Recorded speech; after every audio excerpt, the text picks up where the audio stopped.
Hi guys, my name is Megan and today I've got some books that you should definitely check out if you've read All for the Game. Alright, so today we're talking all about some books that would be great if you've already read All for the Game, or if you've read any of these books you might like reading All for the Game, which starts out with The Foxhole Court. This is a kind of dark academia meets sports romance meets the mafia, I guess. It's a very dark book, but also, or book series, but also like the characters, you'll just love them. And even though they're all insane in different ways, you will love them because it's a very fucked up book. And it's a very, yeah, that's all I got. So the All for the Game series follows Neil Justin, who is on the run from his murder father, or mob enforcer father. And it's also about a made-up sport called Exie, which is kind of the bastard child of lacrosse and hockey and soccer. And Neil gets pulled onto a collegiate Exie team, and he's trying to hide, but also he doesn't really want to give up the sport that he loves. And there's mafia involved, and a murderous father, and all sorts of really messed up things. Like, it's real fucked up, guys. So, if you guys really loved All for the Game, you're probably going to really like these books. So let's go ahead and dive right in. So the first one I'm going to recommend is going to be probably about on the same playing field as All for the Game. It's one that is highly recommended to people that loved All for the Game, and people that love the Captive Prince series also really love All for the Game, and vice versa, usually. So the Captive Prince series is following Damon, who is a warrior prince. This is very like Greek inspired with the like the setting and that kind of thing. So Damon is betrayed by his half brother who wants the throne, and his brother basically enslaves him and ships him off to a rival country to be the slave of the prince there. And the prince knows him in general, but doesn't know that he is actually the prince of this other land. And so ensues a whole bunch of not great things. It's kind of got the same level of fucked upness as All for the Game. And I really enjoyed this one. It was really good. This one is not for those under 18. There's also a ginormous list of trigger warnings before you should dive into this book that you should probably check out, or at least know what you're getting into before you dive into this one. Okay, so next up I have something that's a little bit softer, and that is Running with Lions.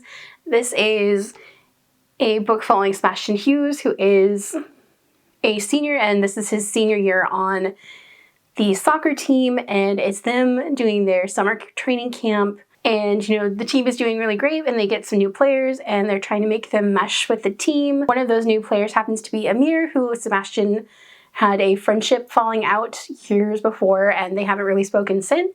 And they are trying to rekindle that friendship, but also feelings start happening. And this one also does have a trigger warning for eating disorders in it. But this is a really great one to read if you're looking for something like All for the Game, but you want it lighter and not filled with like murder and death and stuff.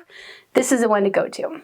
It's the soccer team. The characters are all so sweet, but Sebastian is also a really great character, and I just really love the bisexual representation in this one. So next up I have another one that's a bit darker than All for the Game, and that's going to be the Necessary Evil series. The series is an adult romance, like dark romance series, so definitely not for those under 18. And I would highly recommend checking out the list of trigger warnings before diving into this book series, because there are a lot. So this follows a family of psychopaths who have all been adopted by Thomas Mulvaney. And he's running an experiment, but also these are his kids, and he's trying to raise them he's raised them to be like vigilante justice kind of thing, rather than like serial murderers or serial killers. And each book follows one of the children, or one of his children, and all of them are so sweet in their own ways, but also it's real fucked up.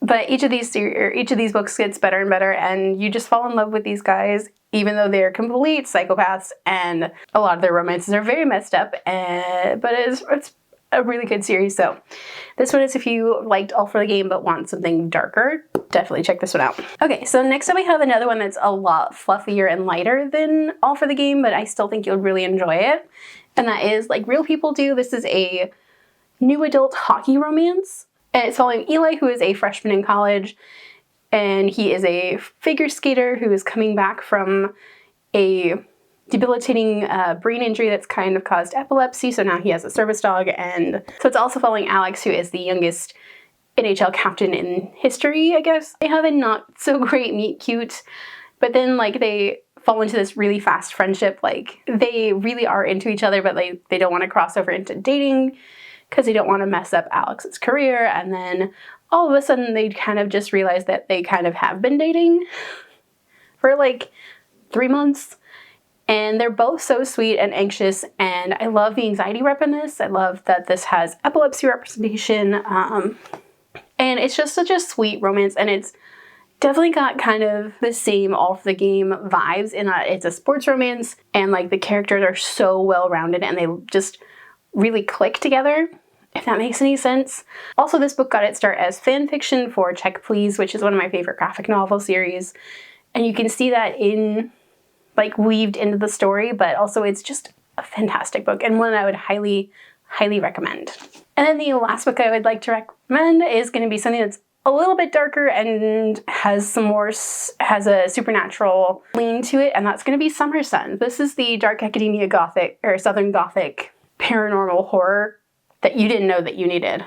This is following Andrew and Eddie, who did everything together. Eddie has died. Everybody thinks it was a suicide, but it's maybe a little bit more than that, and Andrew is going to investigate that, and Andrew can see ghosts and haunts and things that will terrify you, and the queer horror in this is just fantastic.